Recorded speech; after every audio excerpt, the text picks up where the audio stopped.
Mesdames, Messieurs, bonsoir à tous. Frédéric Denré pour vous servir à nouveau. C'est le C'est dans le sol du mois, le C'est dans le sol du mois de mars. Nous sommes mardi 16 mars. Il ne fait pas très beau près de Paris. Cette émission est produite comme chaque mois par la coopérative Rhizobium qui accompagne, vous commencez à le savoir je pense, des groupes d'agriculteurs, de maraîchers, de forestiers, de jardiniers pour apprendre à observer la santé de leur sol en Occitanie. C'est le programme Réseau Sol. On va dire, comme j'ai coutume de le faire, que c'est une université populaire des sols qui réunit les praticiens avec les chercheurs, avec les élus, avec tous les gens, comme vous et moi, intéressés par la question des sols, qui est devenue une question un peu politique, je peux vous le dire, hein, alors que les élections régionales vont démarrer. Tout le monde parle des sols, même Valérie Pécresse ici à Paris. Alors, quelques nouvelles du réseau Sol. Les personnes qui étaient en formation le mois dernier sont en train de plancher sur un MOOC en ligne pour apprendre à utiliser le sol comme levier afin de s'adapter aux effets du changement climatique.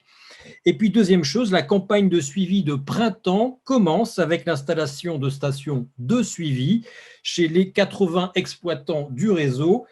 Et c'est notre technicienne, la technicienne du réseau Sol, Harmonie, qui fait le suivi. Ça fait donc 3 suivis, Harmonie, qui court partout, paraît-il, ce qui ne me surprend pas. Ce soir, c'est donc la 9e émission, c'est dans le sol, manifestement qui continue à agréger beaucoup de succès. Vous étiez 350 personnes inscrites, si j'en crois ma jauge, vous êtes 120, 130 déjà à nous regarder pour voir les anciennes émissions. Je vous rappelle qu'il y a une chaîne YouTube qui s'appelle Pecnolab TV. Ce soir, on va se demander comment évaluer la santé des sols. On ne va pas vous parler de santé, on vous parle de santé depuis à peu près 1 an, depuis que le virus est arrivé. Non, la santé des sols. On va voir ça avec Alain Broman.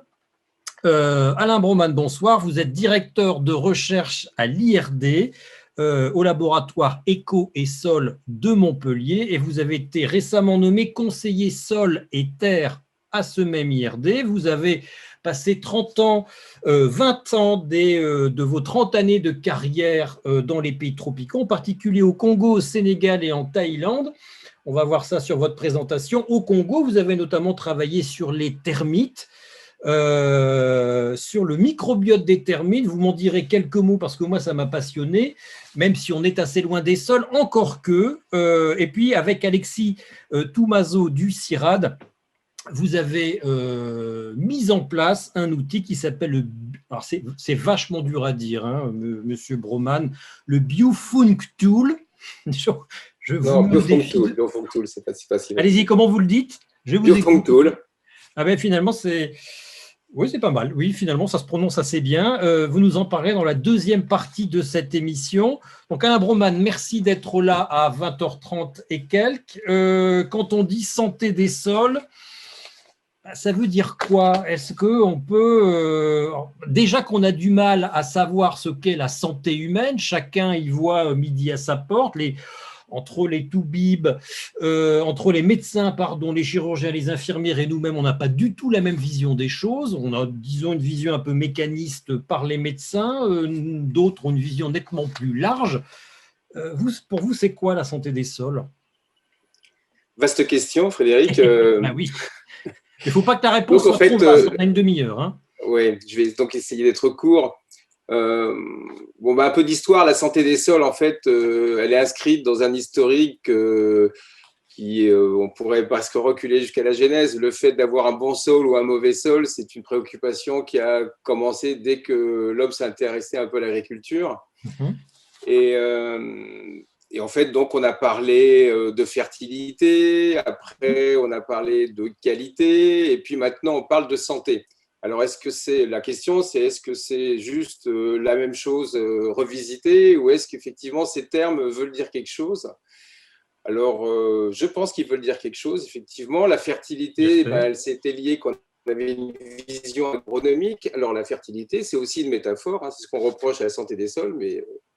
Le premier terme qu'on a utilisé était déjà une métaphore de santé humaine. La fertilité peut être considérée ici comme un facteur de santé des sols. Et donc, mais c'était effectivement une vision très agronomique, à la parcelle. Et donc, c'était l'aptitude du sol à produire à produire des végétaux, enfin des aliments. Après, on est passé à la qualité quand en fait les préoccupations environnementales sont arrivées à partir des années, disons 70-90, où on s'est posé la question de la multifonctionnalité des sols. C'est-à-dire que les sols n'étaient plus un lieu seulement dédié à la production végétale, mais ils avaient aussi d'autres vertus comme épurer l'eau, mitiger le climat aussi, la séquestration du carbone, le début des projets 4 pour 1000. Et donc, cette multifonctionnalité, donc, il fallait aussi la mesurer. Donc, la qualité des sols, c'était la mesure de ces différentes fonctionnalités. Alors, et maintenant, pourquoi donc la vision de la santé des sols est venue après, quand le sol est devenu pas un organisme en soi, mais un système vivant, c'est-à-dire un écosystème vivant. Et donc, du coup, un système vivant qui interagit avec donc, le biotique et l'abiotique, hein, donc le vivant avec le non-vivant, et donc d'où émergent des propriétés, la respiration du sol, le fait aussi, d'ailleurs toutes les propriétés dont j'ai parlé, la séquestration du carbone, sont liées aussi à cette interaction-là. Et donc en fait, je dirais que pour moi, ce qui a changé entre la qualité et la santé, c'est une vision beaucoup plus large et holistique du système. C'est-à-dire que le sol ne peut plus être décomposé en texture, CEC, pH et éléments, mais aussi dans une vision beaucoup plus intégrée, dans une vision plus, je dirais, fonctionnelle, et on reviendra à ça. Alors, il y a énormément de C'est-à-dire, Alain Broman, on fait à la fois de la pédologie, de l'agronomie, on fait de l'agriculture, on fait de la sociologie, on fait de l'économie, on fait tout ça. Ça rejoint un peu ce concept mis en place par l'ONU, le One Health, considérer la santé dans l'ensemble de ses dimensions sociales, économiques, philosophiques, médicales. Alors, c'est ça. Je dirais oui et non. C'est-à-dire qu'encore la dimension sociale dans la santé des sols n'est pas encore prégnante. Elle ne l'est peut-être pas assez. Alors, on a un autre terme qui s'appelle la sécurité des sols. D'accord. Où cette dimension sociale, c'est-à-dire la sécurité, c'est aussi que le sol doit pouvoir héberger, nourrir et donc des agriculteurs. Et donc cette notion sociale, économique fait partie de ce terme sécurité. Alors la différence entre santé et sécurité, je la mets là justement avec l'intégration de ce niveau social, mais on parle maintenant effectivement de socio-agrosystème. C'est-à-dire qu'effectivement, quand on évalue un système, et le terme agroécologie, par exemple, qui est maintenant aussi très, très utilisé, et ben, on intègre effectivement l'homme dans cette dimension de l'évaluation. D'accord, donc le sol, la santé d'un sol, c'est l'aptitude réelle qu'a un sol, mais finalement, tout dépend de la question qu'on se pose et de qui va poser la question. C'est une aptitude, mais pour faire quoi? Dans quel laps de temps? Dans quel but? Oui, alors c'est exactement ça, c'est-à-dire quelle est la cible? Est-ce que la santé d'un sol vue par un écologiste, c'est la même chose que la santé d'un sol vue par un apiculteur ou vue par un horticulteur ou vue par un vignoble? On le sait très bien. D'ailleurs, que ce soit pour la fertilité ou la qualité, tous ces termes-là étaient dépendants en fait de l'utilisateur. C'est pour ça ce qu'on reproche à la santé des sols ou à la qualité des sols, c'est d'être pas normatif. C'est-à-dire qu'il n'y a pas une santé, il n'y a pas une qualité. Donc c'est un problème, mais c'est une réalité. C'est-à-dire on peut pas, étant donné l'usage différent qu'ont les sols, on ne peut pas avoir un caractère complètement normatif sur les sols. Parce qu'un sol qui pourrait être considéré mauvais pour le maïs pourrait être bon pour la vigne, ou pour une prairie, pour l'élevage. Donc voilà, le côté multifonctionnel des sols, et vous voyez que je répète beaucoup multifonctionnel, c'est que le mot fonction est au cœur de la mesure de la santé des sols. Et on viendra tout à l'heure à Biofunctool, si vous avez du mal à prononcer Biofunctool, mais fonc, c'est fonction. Donc c'est bien ce terme-là qui m'a amené. Alors qu'est-ce qui est intéressant dans cette vision de la santé des sols? Je dirais c'est un mot qui s'appelle le dynamique pour moi. C'est-à-dire c'est une vision dynamique du système. C'est un système qui évolue. Et Janssen, là, qui vient de sortir un papier qui, à mon avis, est un des meilleurs là-dessus, définit en fait la santé des sols à travers 3 composants. La partie fonctionnelle, donc un sol produit des fonctions, donc il faut mesurer ces fonctions. Toutes ces fonctions ne produisent pas des services, parce que de temps en temps, on ne fait pas la différence. C'est-à-dire que les services, c'est forcément très anthropisé. C'est des Mhm. services pour nous. Mais le sol n'est pas forcément là pour nous rendre que des services à l'homme. Il a aussi des fonctions. Par exemple, il peut abriter une diversité. Bien sûr. Vous voyez, dans mon Il n'a pas diaporama, forcément un intérêt immédiat pour nous. OK, d'accord. j'ai mis un tardigrade, on verra tout à l'heure.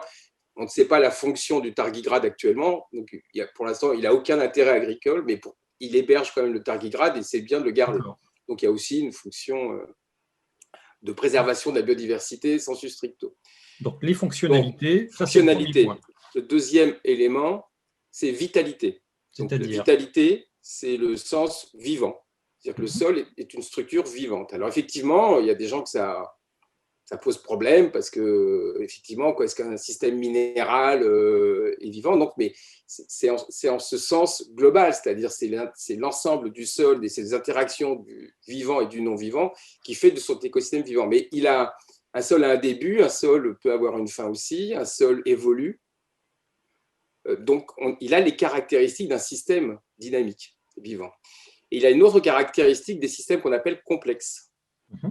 Et c'est peut-être ça qu'on n'a peut-être pas assez vu dans la littérature, c'est qu'on n'a jamais, en abordant le sol comme un système de propriétés additives, c'est-à-dire on dit, ben voilà, je vais mesurer les propriétés physiques, puis après je vais mesurer les propriétés chimiques, et puis après je vais mesurer les propriétés biologiques, je fais la somme de ça, et puis j'ai un indice de qualité ou de santé. Là-dessus, donc, moi je suis fonctionnalité, vitalité, il vous manque le troisième pilier. Alors, le troisième, c'est durabilité. Ouais. Le terme en anglais, c'est sustainability. En fait, c'est Pérennité. l'aptitude du sol à rester en bonne santé dans le long terme et avec les stress et les perturbations qu'il va endurer. Donc, c'est une notion à la fois temporelle, spatiale, parce que la notion de Johnson, c'est aussi que la santé des sols ne peut s'exprimer, c'est pas qu'à niveau de la parcelle. Quand vous mesurez la qualité et la fertilité, c'est au niveau de la parcelle. La santé, elle se voit dans le paysage à l'intérieur de lequel ce sol fonctionne. S'il est dans une forêt, s'il est dans un haut de pente ou dans un bas de pente, s'il est dans un vignoble où il est entouré de bois, les fonctions qu'on va lui demander de mesurer et de produire, elles sont liées à ce contexte. Donc, ça veut dire que la santé des sols, on ne la résume pas à quelques indicateurs numériques, on ne la réduit pas à ça, et on ne réduit pas le champ d'analyse à la parcelle. On considère la parcelle dans le paysage où elle se trouve, et en tout cas, on ne ramène pas simplement à une collection de chiffres. Exactement. Alors, c'est effectivement, et ça pose un problème pour la communauté scientifique, parce qu'on aime bien les choses qui se quantifient, qui sont cadrées, qui se définissent. Alors, une notion qui a une définition. Bon, elle a quand même une définition. On a un corpus théorique sur la santé des sols. Il y a des papiers séminaux. Papiers séminaux, ça veut dire quoi, dites-moi? C'est-à-dire des papiers qui ont établi le concept. Moi, par exemple, j'ai construit Biofunctool à partir d'un papier de Kibble White qui a défini la santé des sols justement dans cette vision holistique. Et pour moi, ce papier a été une forme de révélateur. C'est-à-dire que c'est des choses que j'avais en moi, mais que je n'arrivais pas à bien formuler. Et quand j'ai lu ce papier, j'ai compris mon problème. Et moi, je travaillais effectivement, j'étais quelqu'un qui faisait de la biodiversité. Donc, je comptais les termites, je comptais les bactéries, je comptais les champignons, je faisais de la diversité. Est-ce que je comprenais le fonctionnement de mon sol parce que je connaissais l'ensemble de ces acteurs? Eh bien non, j'avais pas cette relation biodiversité-fonction, elle était pas patente. Donc, à un moment, je me suis dit, il faut que je change de lunettes, il faut que je change d'angle pour mieux comprendre effectivement le fonctionnement global du système. Alors justement, changez d'angle, montrez-nous votre présentation, en tout cas la première partie, jusqu'à Biofunctool, qui va illustrer, tiens, je l'ai bien dit là, ouais, bravo. à peu près. Allez-y. Et commentez-nous. Voilà l'évolution un peu du concept entre fertilité, qualité, santé et sécurité. Vous voyez, en fait, il y a d'abord un changement d'échelle. Plus vous montez, vous allez de la fertilité à la sécurité, plus vous passez du local au global. Donc ça, c'est un point. Deuxièmement, les fonctions et services, donc pour la fertilité, vous l'aurez au niveau de la ferme, au niveau du land users, comme on dit. Et après, on peut avoir des notions, par exemple, de sécurité, comme je vous disais tout à l'heure, qui sont plus liées au fait que est-ce que la terre peut nourrir, où on intègre des notions économiques, des notions sociales. Donc, comme on parle de sécurité alimentaire, hein, en fait. Et donc, en fait, c'est ça que je voulais vous montrer, c'est un peu ce gradient qui existe entre fertilité, santé, qualité. Donc, ce n'est pas des notions qui sont antinomiques, elles sont, disons, pas à la même échelle et pas la même notion. Alors, évidemment, plus cette notion elle grandit dans l'échelle, et plus elle devient qualitative, alors qu'au départ, elle était quantitative, quoi. C'est-à-dire que la fertilité, vous mesurez de l'azote, vous mesurez du phosphore, vous mesurez une production végétale, vous pouvez avoir des indicateurs fiables de la... Dès que vous passez à des choses comme la santé des sols ou la sécurité, bah, effectivement, il y a des notions qui deviennent plus qualitatives. Et ça ne veut pas dire qu'elles sont moins scientifiques. D'accord. Le nombre n'est pas forcément l'alpha et l'oméga de la science. Alors moi, j'ai un bon indicateur quantitatif qui est le nombre de participants qui est passé de 120 à 170 en moins de 10 minutes, ce qui veut dire que vous êtes qualitatif, Alain Broman, comme quoi on peut faire les deux, C'est ça, du oui. quantitatif et du qualitatif. Allez-y, poursuivez. Donc, diapo suivante. Alors, en fait, vous voyez que la notion de qualité et de santé des sols, elle a aussi été définie un peu différemment par Kibble-White. Donc, je parlais de cet auteur-là qui m'avait beaucoup, qui est un ingénieur, et c'est un point important, c'est que lui, il sait ce que c'est qu'un système complexe. Et en fait, lui, il considère que la qualité, c'est plus les propriétés inhérentes du système, c'est-à-dire en fait un sol de bris, d'un point de vue, un sol profond, bien texturé, avec du carbone, limoneux. Eh ben, il sera effectivement plus performant qu'un sol du Larzac. Et je suis près du Larzac, donc j'aime beaucoup cette région. Et voilà, donc en termes, si je veux faire du maïs, il vaut mieux quand même le faire dans ces conditions-là. Donc ça, c'est le sol. Ah, vous pouvez passer la diapo suivante parce que c'est juste. Merci Jacques Thomas. Donc c'est quelque part la qualité des sols, c'est la potentialité intrinsèque. Si je veux dire, si moi je mesure 1m71, je n'ai pas les qualités intrinsèques pour être un basketteur. Voilà. Oui, donc, par contre, peut-être, j'ai vu des basketteurs qui faisaient 1m80, donc il n'y avait pas non plus, mais qui avaient une super détente. Ça veut dire que si vous travaillez, vous pouvez augmenter quelque part votre qualité. Et là, c'est là qu'on passe dans des variables dynamiques. C'est-à-dire, si vous avez un haut potentiel de performance, mais que vous ne faites rien pour le conserver,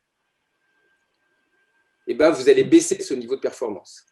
Alors que si vous avez un plus bas niveau de performance, mais que vous, à travers des bonnes pratiques, à travers en remettant du carbone dans le système, en faisant après on parlera des pratiques plus durables. Enfin, vous voyez ce que je veux dire? Et ça pourrait être, en faisant toujours cette homologie avec la santé humaine, quelqu'un qui fait attention à ce qu'il mange, qui fait du sport, et on est proche de son potentiel. Donc, c'est une notion, la santé va être une notion dynamique par rapport à une notion qui est plus statique, qui est la qualité. Donc la qualité, c'est la théorie, la santé, c'est la pratique. Voilà, c'est un peu ça. C'est un peu ça. Et donc, en fait, c'est pour ça qu'on ne peut pas mesurer la santé et la qualité avec exactement les mêmes indicateurs. D'accord. Parce que les indicateurs de l'un vont être plutôt des indicateurs de texture, par exemple, de profondeur, de réserve utile. Donc, ça, c'est la qualité. C'est ce que vous avez intrinsèquement comme qualité. Par contre, les niveaux de santé vont être plutôt des indicateurs dynamiques de carbone, de biodiversité, de respiration, de fonction, qui, elles, vont évoluer dans le temps et dans l'espace. D'accord. Donc, diapo suivante. Alors, en fait, quand j'ai commencé à travailler sur... donc là, je ne sais pas si c'est le moment, mais d'introduire un peu BioFuncTool. Non, on va voir ça après. Donc, voilà, bon. Voilà. Non, ma question était, une fois qu'on sait tout ça, voilà, la santé des sols, c'est ça par rapport à son potentiel. Moi, je suis agriculteur, j'ai à travailler un sol. Tout ça, c'est bien joli, mais qu'est-ce qui me dit comment mon sol, enfin, qu'est-ce qui me dit si mon sol est en bonne santé? Alors déjà, ça veut dire quoi la bonne santé d'un sol? Est-ce que c'est une notion qui est robuste d'un point de vue scientifique ou ça reste éminemment subjectif? Et donc, la deuxième question, vous en doutez bien, comment on la mesure? Parce que même si tout n'est pas normé, vous l'avez dit, il faut bien fournir quelques indicateurs qui permettent de dire à un agriculteur, votre sol, il est en bonne santé ou il ne l'est pas. Donc, est-ce qu'un sol peut être en bonne santé? Est-ce que cette notion-là est simplement réaliste? Alors, en fait, c'est une notion, je dirais, relative. Oui. Ce n'est pas une bonne santé en soi. C'est une notion qui est dynamique, comme je dirais, donc d'où il vient, c'est-à-dire est-ce qu'il est en meilleure santé qu'avant? Est-ce qu'il est en meilleure santé que son voisin qui est dans des contextes pédoclimatiques à peu près équivalents? Ça, je peux le dire. Par contre, j'aurais du mal à pouvoir dire s'il est en bonne santé par essence par rapport à un sol que je prendrais à 200 km et qui serait sur un autre système agricole. Donc, c'est une notion qui est forcément, un, liée au contexte, et deux, à la demande alors, moi, je travaille avec des agriculteurs, donc ça va être des agriculteurs, et donc je vais prendre des fonctions qui intéressent les agriculteurs. Mais Allez-y, montrez-les maintenant. C'est le moment de montrer. si je travaillais avec des éleveurs, vous auriez d'autres indicateurs. J'aurais d'autres indicateurs, effectivement. Donc, effectivement, il y a une notion que j'assume qui est qu'il n'y a pas une santé générique, il y a une santé qui est contextualisée et qui demande, c'est pour ça que ces indicateurs, il faut les construire aussi avec les utilisateurs. Mais vous les construisez, vous ne faites pas de l'artisanat, vous ne faites pas du point de croix, vous ne construisez pas les indicateurs pour chacun de vos interlocuteurs. Vous avez une base, une valise d'indicateurs, je suppose. Et quels sont-ils? Et vous ramenez en fait, de toute façon, à un moment ou à un autre, à des chiffres. Oui, alors effectivement, comme je travaille maintenant disons voilà, je ne travaille pas avec des éleveurs, je ne travaille pas avec des bâtisseurs, je travaille donc avec des agriculteurs qui sont en général dans une pratique de transition agroécologique. D'accord. Et donc, ce qui m'intéresse, c'est de savoir s'ils sont dans comment évaluer cette transition, parce qu'en fait, c'est un vrai problème. Par exemple, si je prends le cas vous faites de l'agriculture, je dirais un petit peu, je dirais pas industrielle, mais disons de l'agriculture chimique. Vous passez conventionnel, vous passez à une agriculture effectivement, comme on dit, plus durable, plus agroécologique.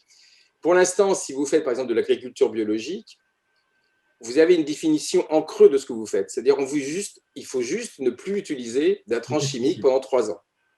Mais rien ne dit que votre sol, qui vous dit que votre sol a récupéré, que votre sol, après 3 ans, a récupéré des fonctions, est en meilleure santé par rapport à ce qu'il était 3 ans avant. Vous n'avez pas d'indicateur de ça. C'est pour ça qu'on a travaillé là-dessus, c'est effectivement pouvoir quantifier des fonctions qui sont intéressantes pour l'agriculteur et aussi pour le scientifique, parce que bon, je suis scientifique, donc je m'intéresse au sol aussi. Et on a pris en fait les fonctions qui sont définies par justement ce papier dont je disais, de Kibble-White, qui avait mis 4 fonctions, qui étaient la fonction de minéralisation du carbone, parce que le carbone, c'est un peu l'énergie du système. La deuxième fonction, c'est le cycle de nutriments. Effectivement, la production végétale, elle dépend aussi de l'azote, du phosphore et des éléments minéraux. Et la troisième fonction, c'est le maintien de la structure, parce qu'un sol qui est bien structuré, c'est aussi un maintien de la biodiversité et c'est aussi un signe de bonne santé. Donc, ça veut dire que Jacques a envie que vous passiez vos diapos. Voilà, d'accord. Et donc, à travers ces trois... Donc, en fait, Kibble-White avait mis une 4e fonction qui était aussi la gestion des bioagresseurs. Et donc, moi, je ne la mesure pas parce qu'en fait, elle est très dépendante du type de culture que vous avez. Donc, un bioagresseur du maïs ne sera pas le même que sur le colza. Et donc, je n'avais pas une fonction générique parce que j'ai pris des fonctions que je pouvais mesurer partout, quel que soit le système agricole. D'accord, mais vous mesurez comment? Vous ramenez bien à des chiffres, vous ramenez bien à des mesures faites in situ à partir de protocoles qui existent. Oui, alors maintenant, je suis scientifique, donc effectivement, ce que je fais, c'est qu'effectivement, je quantifie, mais j'assume le côté… c'est des indicateurs qui avaient 3 caractéristiques. Donc, dans la sélection des indicateurs, parce qu'effectivement, il y en a plein des indicateurs. La première… disons, le premier degré de sélection, c'est que les indicateurs devaient être liés aux fonctions. Donc, ce n'est pas des indicateurs d'état. Donc, je ne mesure pas la profondeur des sols. Je mesure des choses que je peux relier à la dynamique du carbone, à la matière de la structure des sols, au cycle des nutriments. D'accord ? On reviendra. Je peux mesurer aussi des variables de contexte, le pH, la profondeur de sol. Je ne dis pas que je ne le mesure pas, mais ce n'est pas lié à des fonctions. Donc, pour l'instant, ce n'est pas ce que je fais. Mais du coup, ce que vous me dites, moi, me dérange un peu parce que finalement, rien n'est comparable entre 2 paysans, 2 parcelles.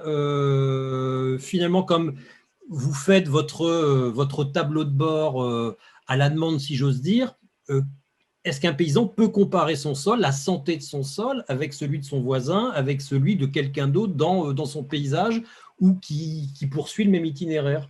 Alors, Vous disiez que c'était, en plus, tout à l'heure, je reprends votre terme, vous disiez que voilà, c'est pas normatif, mais il faut bien qu'il y ait un référentiel tout de même. On a besoin de se comparer à ouais, quelque alors chose. c'est la question, je dirais à 1000 euros, c'est là toujours le référentiel. Non, non, mais elle est importante. Mais je pense qu'elle nous bloque un peu, cette histoire de référentiel. Alors, Ouais. en fait, on a pris un. Voilà, on est dans la construction de ce référentiel, je ne vais pas le cacher, mais pour construire un référentiel, il faut déjà énormément de points. Parce que je ne vais pas comparer des torchons et des serviettes. Je ne vais pas comparer justement un sol, par exemple, du sud de la France, là je suis en Occitanie, donc très calcaire, avec des sols du nord de la France. Ça n'a pas de Ou sens. alors, il faudrait que j'ai vraiment des variables de pédotransfert extrêmement bien faites, ce que je n'ai pas. Mhm. Donc, quand je mesure la santé d'un sol, je le mesure dans un contexte pédoclimatique cohérent. D'accord. C'est-à-dire, si je suis sur un sol sablo-limoneux, eh ben, je vais considérer que le voisin, je vais vérifier que le voisin, si je compare le voisin, il est aussi le même type de sol. D'accord. Et s'il n'a pas le même type, il va falloir que je pondère mes variables. Mais bon, je ne vais pas rentrer trop dans cette Non. technique-là. Alors, justement, donnez-nous un exemple avec ce que vous avez monté, Biofunctool. Oui, alors je vais quand même finir comment Ouais. j'ai sélectionné les variables parce que c'est important. Euh, donc, elles devaient être, comme je dis, liées à la fonction Mhm. et ça doit être low-tech et 100% terrain et bas coût. Mhm. Alors, pourquoi effectivement je me suis mis ces critères-là qui sont quand même extrêmement sélectifs? Mhm. Parce qu'il y a par exemple, il y a des gens qui connaissent le slip de coton ou le T-back index, et ben, c'est pas rapide. Une dégradation de T-back, c'est 3 mois. La litière, si vous faites des sacs à litière, c'est aussi de 3, ça peut prendre du temps. Donc voilà, je n'ai pas pris ces indicateurs fonctionnels parce que je voulais qu'ils soient faciles à manier, pas chers et transmissibles et transférables aux utilisateurs. Alors l'utilisateur, ce n'est pas forcément l'agriculteur, ça peut être la chambre d'agriculture, ça peut être une ONG, ça peut être des acteurs qui, disons, entourent le monde agricole. Facile à utiliser, ça veut dire quand même avoir été formé à utiliser ces outils et le Alors, matériel et l'outil informatique derrière. oui, alors, pour l'utilisation de ces outils, effectivement, on fait une formation, mais il y a 9 outils, hein, donc c'est quand même pas mal en termes Mhm. d'outils. En une journée, ils savent utiliser les 9 outils. Mhm. Donc, a priori, c'est effectivement le côté low-tech et facile à transférer a été atteint. D'accord. Bon, je ne vous cache pas, on en parlera après, il y a encore, on est en train effectivement de travailler sur, de rendre ces outils complètement opérationnels parce qu'il ne suffit pas d'utiliser des outils, il faut aussi pouvoir après exprimer des résultats de manière intelligible.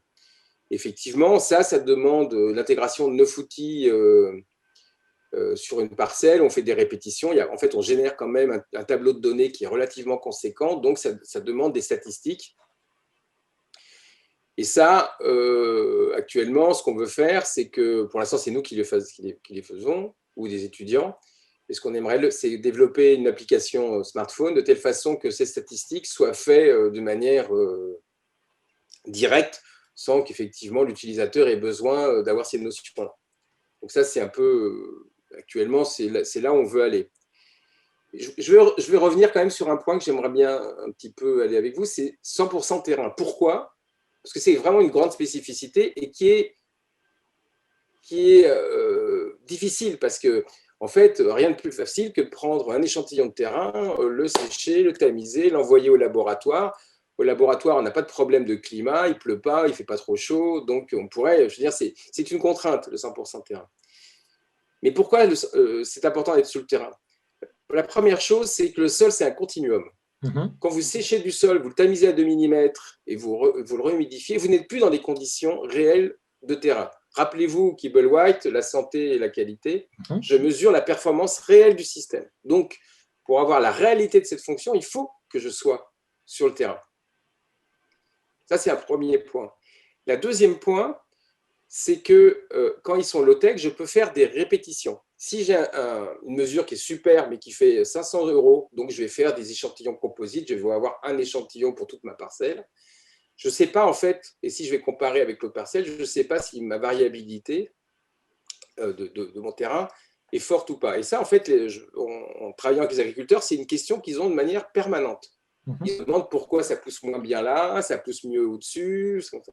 Et donc, pour prendre en compte cette variabilité spatiale, il fallait si vous avez un outil qui fait 1 euro, eh ben, ça va faire 4 euros pour faire toutes ces variétés spatiales. C'est jouable. Donc, vous voyez que pour avoir des outils qui soient statistiquement significatifs, le fait du pas cher peut aider. Ce n'est pas forcément que le low-tech peut être scientifiquement aussi, je ne trouve pas mon mot, mais peut être scientifiquement important. Donc voilà, c'était. Alors, ça donne quoi concrètement? Excusez-moi d'avoir été un peu long là, mais je pense que c'était important d'avoir ces caractéristiques. Et donc, ça nous donne quoi comme résultat? Alors, diapo suivante.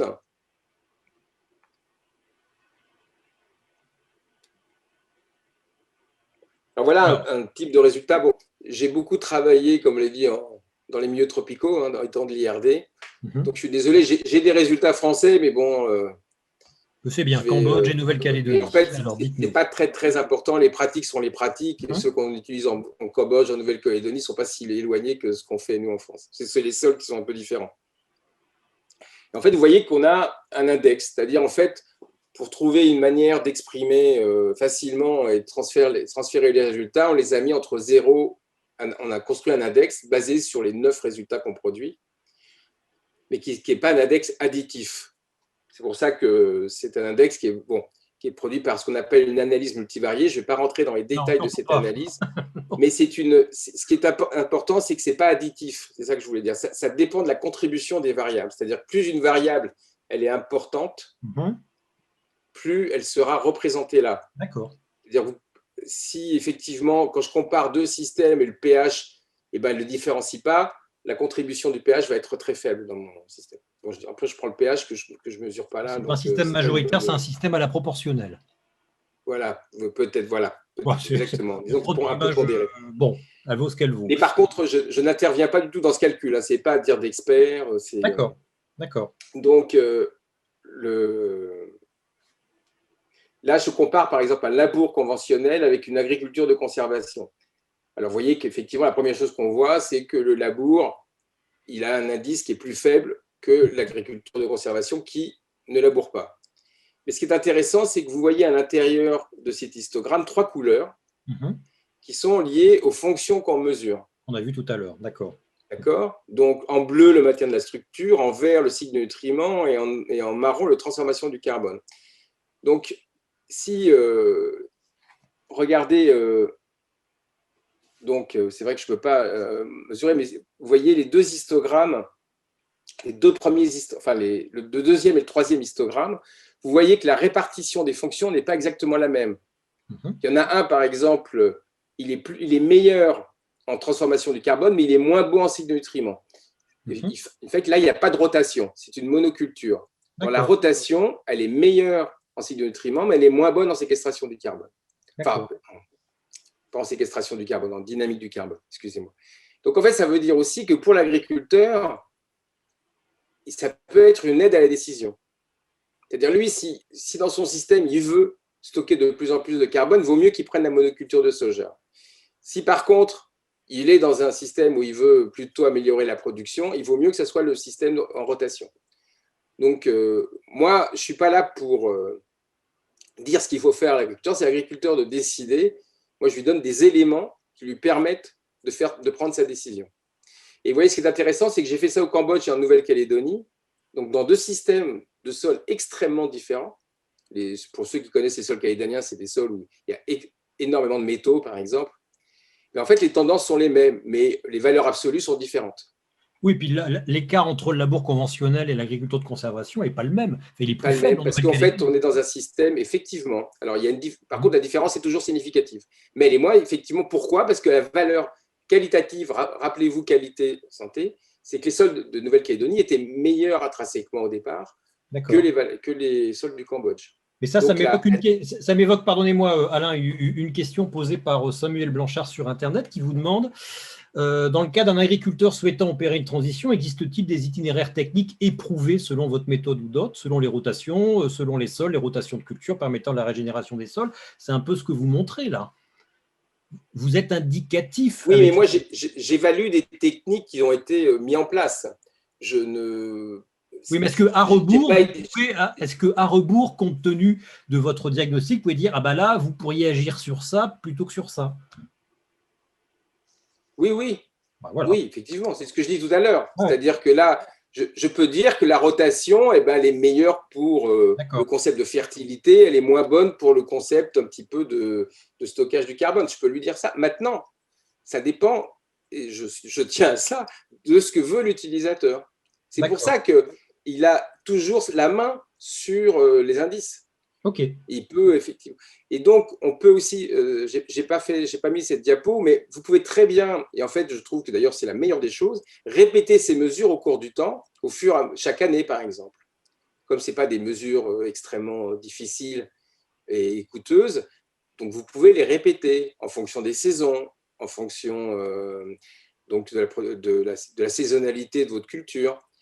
Et ça, c'est intéressant parce que cette santé des sols, elle peut varier Mhm. dans ce temps. D'accord. Donc, voilà, donc, donc je mesure, pour ce que disait Philippe Allais dans son article, on peut faire des mesures quantitatives de la santé des sols à condition qu'elles correspondent bien à la cible et que les conditions effectivement extérieures soient comparables.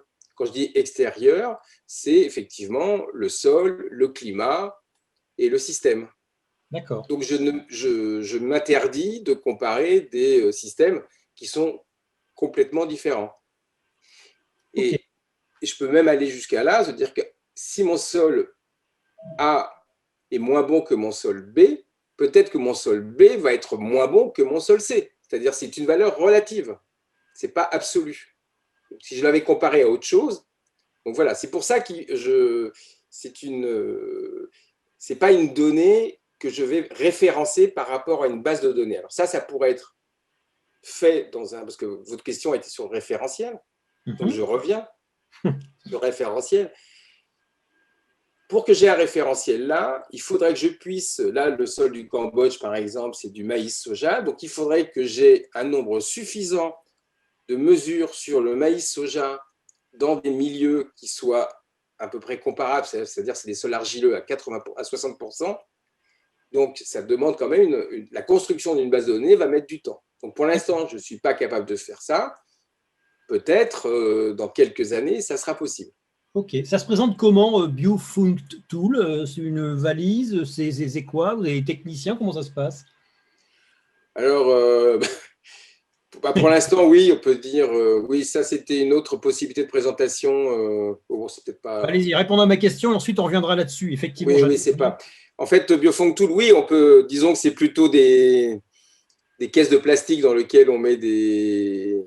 Pour l'instant, c'est pas aussi. On n'a pas un packaging pour l'instant extrêmement bien développé. C'est quelque chose d'ailleurs on va essayer de développer, notamment avec la Copsagne, on espère.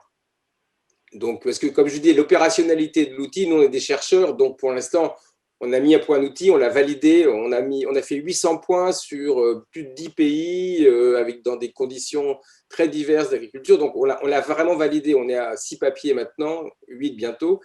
Donc, ça, c'est fait comme travail. Maintenant, ce qui nous reste à faire, c'est que cette valise, de le faire vraiment un packaging qui soit facile, c'est-à-dire que si quelqu'un en a besoin, qu'on puisse effectivement lui envoyer les produits. Pour l'instant, on n'en est pas tout à fait là. Bon, là, vous avez répondu sans le savoir à une question posée par un internaute. Vous allez travailler avec le Pecnolab, c'est ça, avec la Scopsagne? Oui, oui, D'accord. je vais travailler avec Enfin, en tout cas, c'est notre souhait, parce qu'on partage beaucoup, en fait, avec le Pecnolab, ce côté low-tech, pas cher et de médiation avec les agriculteurs. C'est tout à fait notre philosophie. Donc, on se retrouve très bien avec Jacques. Donc, Mhm. on a un projet commun. Donc, pour l'instant, il est en cours de finalisation. On ne sait pas encore s'il va être financé. On est loin là aussi d'autres questions que posent les internautes, on est loin quand même de toutes ces agences qui pullulent sur Internet, sur le net, qui proposent une notation des sols, qui proposent des kits, qui proposent vendus ensuite sur Amazon à partir de quelques indicateurs basiques. Là-dessus, j'ai deux questions. Alors, votre sentiment, bon, j'ai à peu près la réponse à partir de tout ce que vous venez de dire. Et deuxièmement, pourquoi ça se développe autant? Pourquoi tout d'un coup, pouf, ça pousse, là, comme les personnages au début du printemps? Pourquoi? Pourquoi il y a autant, il y a un besoin d'avoir une notation des sols, d'avoir des chiffres qui disent l'état des sols en France? Alors, il y a un besoin sociétal. Il y a effectivement un besoin sociétal parce que quand on parlait du concept de One Health, hein, c'est-à-dire une Ouais. santé, c'est-à-dire qu'une bonne santé, une bonne nutrition, il faut aussi un bon sol qui soit capable de lui apporter les éléments. Il ne faut pas qu'il y ait de la pollution dans ce sol, il ne faut pas qu'il y ait du chlordécone en Martinique, ou il faut pas. Voilà. Donc tout ça fait que, effectivement, ce tropisme de l'hygiénisme un petit peu qui nous est arrivé depuis un certain temps, c'est-à-dire, enfin, c'est pas de l'hygiénisme, le mot est pas bon. Je veux dire, mais cette demande qualitative de notre nutrition, elle a aussi dérivé sur le sol. Donc, on demande pour avoir une bonne nourriture, d'avoir un bon sol. C'est vrai qu'après, le bon sol, effectivement, c'est ce qu'on vient de parler depuis à peu près une demi-heure, c'est que c'est compliqué à définir. Et donc, d'où cette pullulation d'agences qui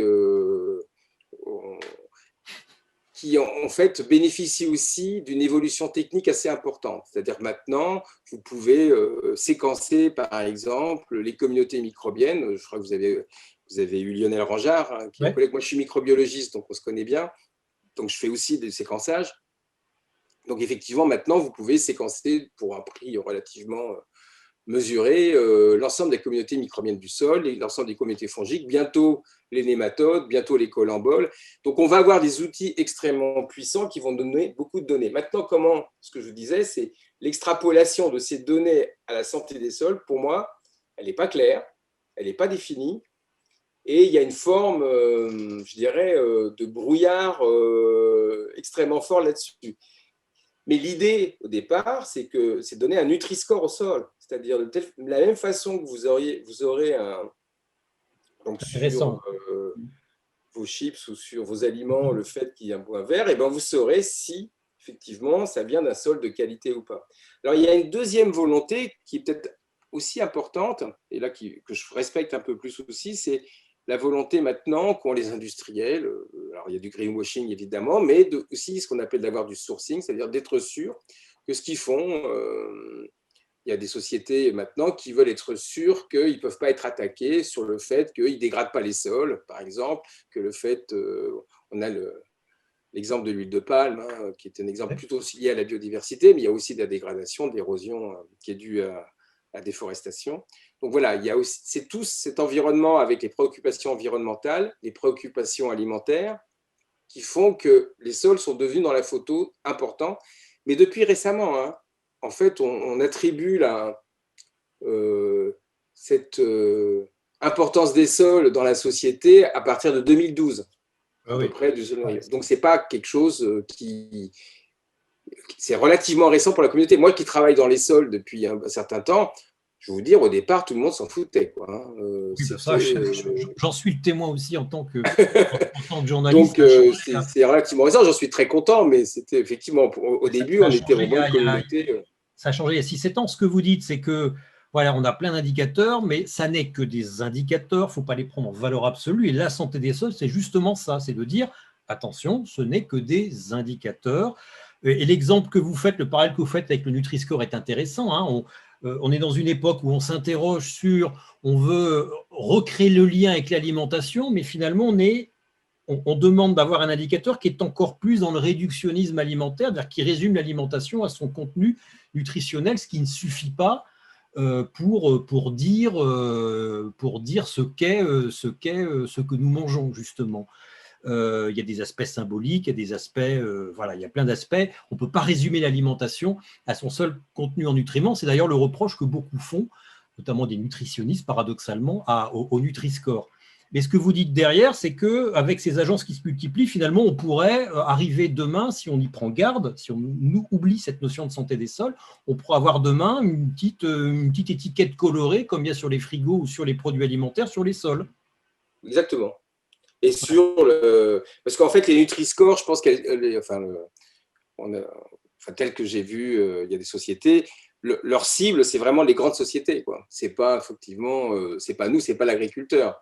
C'est les grandes sociétés qui veulent effectivement avoir une espèce de tampon vert sur leurs produits pour leur dire, ben Oui, mais voilà, moi ce pourquoi produit-là, pas? A il n'a pas priori, dégradé les sols, il a pas, d'accord, ce qui est mais bien, c'est hein. du greenwashing, il y a toujours du green dans le Oui, greenwashing. oui, oui, c'est ce que je dis souvent. Donc moi, je travaille avec ces industriels, donc j'ai aucun problème avec ça. Et je trouve que c'est plutôt une préoccupation importante. Mais disons, voilà, c'est pour eux, je veux dire, il y a effectivement un aspect financier aussi, parce que là, c'est là que ça va se trouver effectivement de l'argent et pour pouvoir effectivement faire vivre ces sociétés de notation. Mais vous avez dit un mot, j'aimerais bien Allez-y. rebondir un peu là-dessus, qui est réductionnisme. Et en fait, je l'ai un peu dit tout à l'heure, mais ce que Biofunctool reflète, c'est une pensée qu'on a eue que j'ai depuis longtemps, qui a été aussi, on a un penseur qui vient de migrer en Occitanie, qui s'appelle Edgar Morin, qui a été effectivement le père de la pensée complexe. Et en fait, le complexe, c'est pas que c'est compliqué. Souvent, c'est un peu. Souvent, on fait Mais l'assimilation. c'est qu'en fait, un système vivant comme le sol doit être appréhendé un peu comme une. Lui, le mot complexe, ça vient du mot grec tisser, en fait. Donc, c'est un peu comme une. Euh, c'est pas un Maison, tableau que je veux dire, c'est une tapisserie, voilà. tapisserie. Oui, une tapisserie, vous voyez, en fait une tapisserie, si vous regardez de très près, vous n'avez pas la vision totale. Vous ne pouvez pas, en caractérisant chaque boucle, comprendre comment ce système existe et l'image qu'il produit. Et c'est exactement ça le sol. Et c'est ça que je reproche un peu à cette vision un petit peu qualitative et normative, c'est qu'on va essayer effectivement de découper cette tapisserie en petits bouts et essayer en disant que la partie explique le tout, ce qui est absolument l'antithèse d'un système complexe. La partie, c'est parce que ce qu'on appelle ce qui est la vie, hein, donc le côté de la vie, c'est la santé des sols, c'est parce que c'est un système vivant, c'est que la vie est une propriété, ce qu'on appelle émergente. C'est-à-dire c'est une propriété qui ne peut pas être comprise en mesurant juste les constituants de ce système. C'est en mesurant les interactions que développent les composants de ce système qu'on comprend le système sol. Et c'est pour ça qu'il faut changer de logiciel pour comprendre le sol. Et les Alors justement, indicateurs. pour comprendre le sol, Gaston Hoc vous pose la question suivante. Peut-on dire que la santé des sols passe forcément par la santé de la faune du sol? Est-ce que c'est lié? Ça a l'air lié. Oui, mais c'est encore un petit peu réductionniste pour moi. Disons que, On n'en en sort fait, pas. oui, parce que comment vous allez évaluer la santé d'un ver de terre? C'est compliqué, ou la santé d'un colembole, ou la santé d'un nématode. Déjà, pour les isoler, pour les caractériser, c'est déjà. Et même si vous êtes arrivé à les caractériser, je vais prendre un exemple peut-être qui va être plus parlant, parce que je mesure des fonctions. Pourquoi je mesure des fonctions? Parce que c'est une intégration de l'ensemble de ces assemblages biologiques. Je prends la stabilité des agrégats. C'est quelque chose qui parle, je pense, à peu près à tout le monde. Un agrégat, il est stable, pourquoi? Parce qu'il y a de la matière organique, parce qu'il y a de l'humidité ou pas, parce qu'il est passé dans un tube digestif de ver de terre et qui a fait un complexe argilo-humide, parce qu'il y a des bactéries, parce qu'il y a des ifs mycéliens. Et quand je mesure la stabilité d'un agrégat, je ne peux pas dire pourquoi il est stable. Il est stable à cause de tout ça. D'accord. D'accord? Donc, par contre, je mesure une fonction intégrée. Et je vais dire, effectivement, ce système sol, avec ses habitants, ses composants, est capable de produire un agrégat stable. Je ne fais pas une relation de causalité. Alors, ça pose beaucoup de problèmes à ma communauté scientifique. J'ai un peu de mal avec ça aussi de temps en temps, parce que quand on sort de la causalité, on ne fait plus beaucoup de science. Alors, la causalité est importante. J'aimerais bien pouvoir savoir pourquoi mon agrégat est stable. Donc, il y a des hypothèses. Mais ce n'est pas forcément ce que cherche un agriculteur.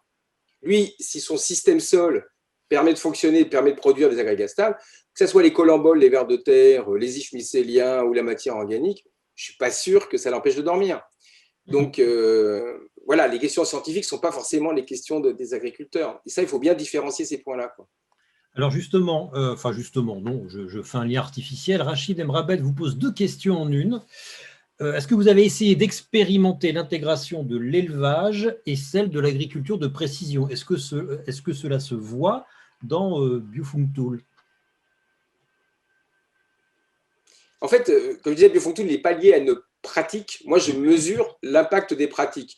Donc, il y a des pratiques où effectivement la matière organique provient du fumier d'élevage. J'en ai fait. Je n'ai pas fait de l'agriculture de précision, mais il n'y a rien en soi qui m'empêcherait de mesurer. Donc, il y a oui, enfin, je ne peux pas répondre vraiment à cette question, mais il n'y a aucun problème pour pouvoir faire ces mesures-là. Moi, ce que j'aimerais bien justement avec Biofunctool, c'est de pouvoir mesurer, de dépasser l'axe de la parcelle et de pouvoir effectivement aller à l'échelle de l'exploitation. Donc, et l'échelle de l'exploitation, c'est intégration, élevage, par exemple, agriculture. Donc, D'accord. c'est une bonne Alors, là, question je voudrais qu'on là-dessus. termine avec la dernière illustration de votre PowerPoint qui ressemble, on était tout à l'heure sur le Nutri-Score où je faisais un parallèle avec l'étiquette énergie qu'il y a sur les frigos. Et là, vous avez l'étiquette du laboratoire de la FNAC, Oui, c'est un peu ça. Voilà. que j'aime beaucoup, celle en toile d'araignée. Si Jacques pouvait nous montrer cette dernière image qui représente bien l'intérêt de cette façon de voir les sols. Voilà, on y arrive. Merci Jacques.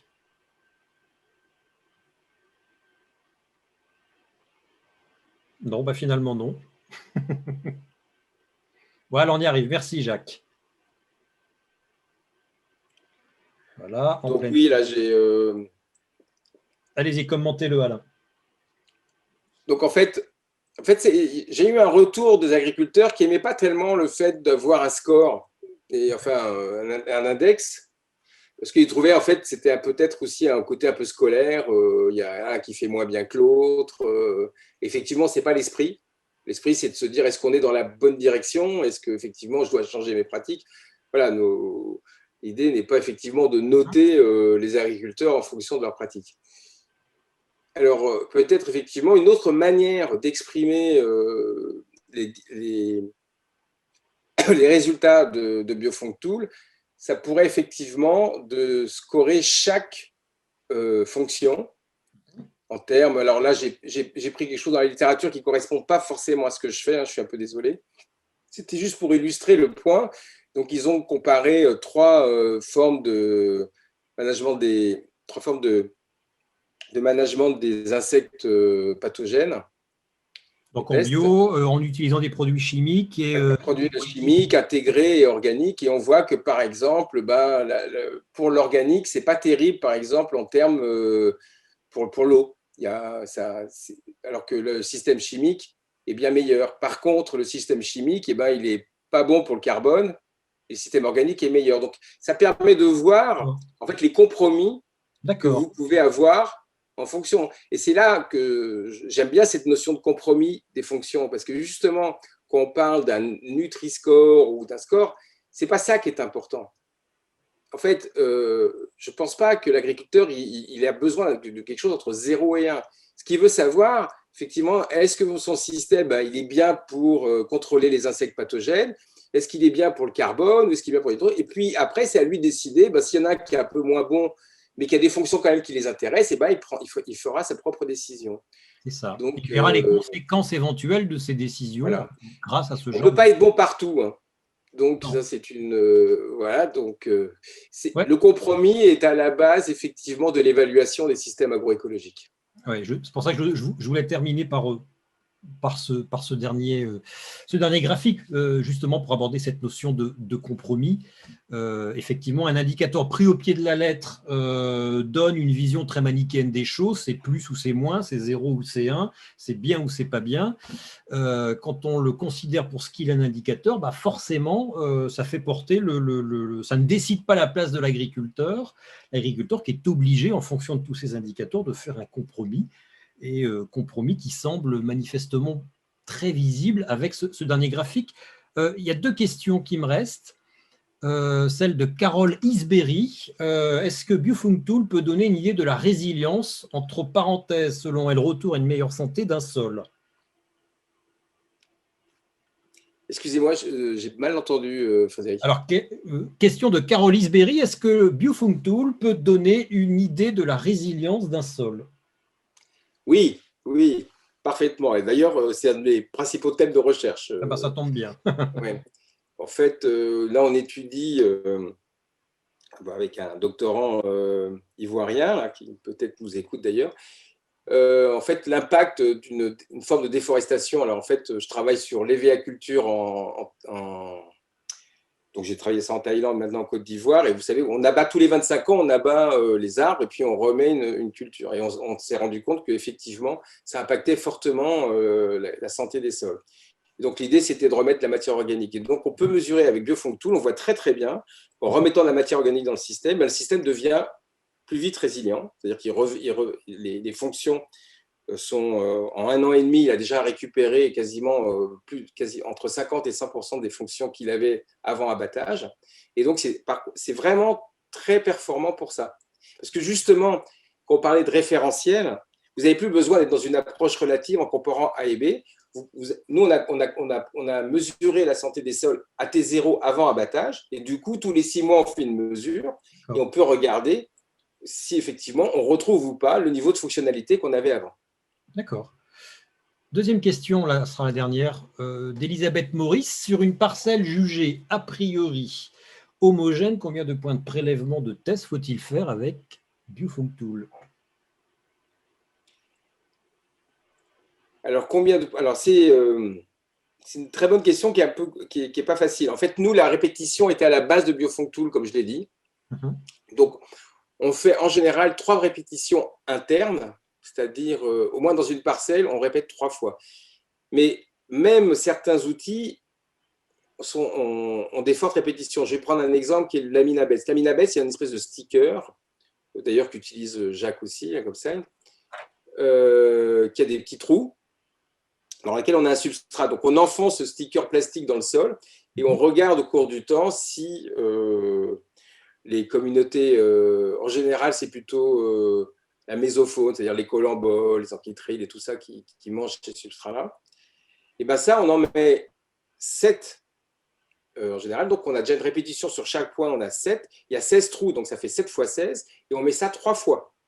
Donc, vous avez déjà une banque de données très importante, rien qu'avec cet indicateur.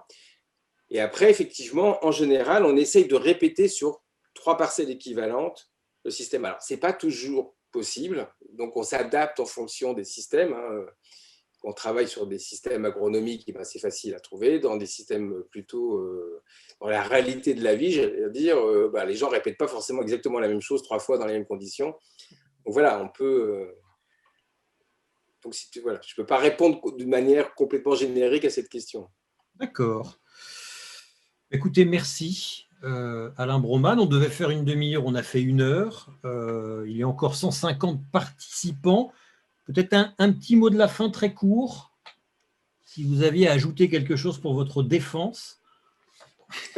Non, d'abord, s'il y a 150 personnes, c'est effectivement le thème de la santé des sols intéresse. Évoque et intéresse. C'est déjà pour moi une bonne conclusion.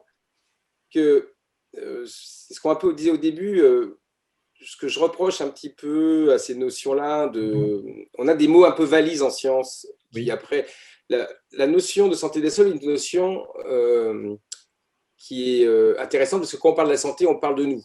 Donc, effectivement, c'est un objet transitionnel entre le monde académique et le monde de l'agriculture.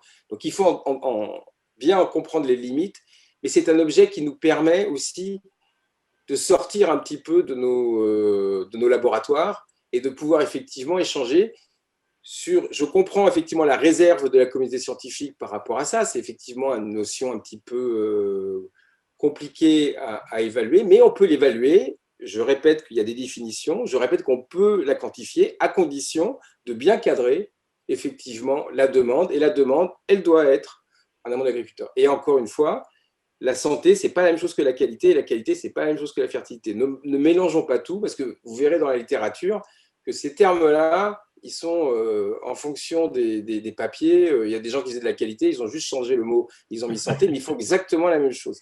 Voilà, c'est mesurer la santé, ce n'est pas mesurer la qualité d'un sol, c'est peut-être mon dernier mot de la fin.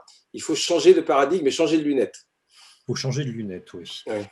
Voilà, et pas considérer au pied de la lettre les chiffres, ils sont ce qu'ils sont. Oui, il faut sortir un petit peu de temps en temps aussi de cette… Voilà. C'est tout le problème dans une société qui a la religion du chiffre. la religion du critère chiffré. Il y avait beaucoup de questions. Il y en avait deux pour vous. Je vous laisserai y répondre à l'un de très spécifique. Une sur la Nouvelle-Calédonie. Quelqu'un râle sur ce que vous avez dit sur les sols calédoniens et une question sur les sols arides. Mais on n'a plus le temps. Je vous laisserai y répondre par écrit, Alain. Merci en tout cas pour votre clarté. Merci, mesdames, messieurs, d'avoir été là pendant non pas une demi-heure, mais pendant 1 heure. Vous pouvez reprendre une vie normale dès que je vous l'aurai permis, c'est-à-dire dès que je vous aurai dit deux choses. La première, c'est à vous de poser les questions sur le site Pecnolab, les questions qui feront l'objet, peut-être, si elles sont nombreuses dans un même sens, qui feront l'objet d'un nouveau débat, d'une nouvelle émission. Donc, posez vos questions, faites vos suggestions de titres d'émission, de thèmes d'émission sur le site du Pecnolab. Et puis la prochaine émission, voilà, c'est le 20 avril.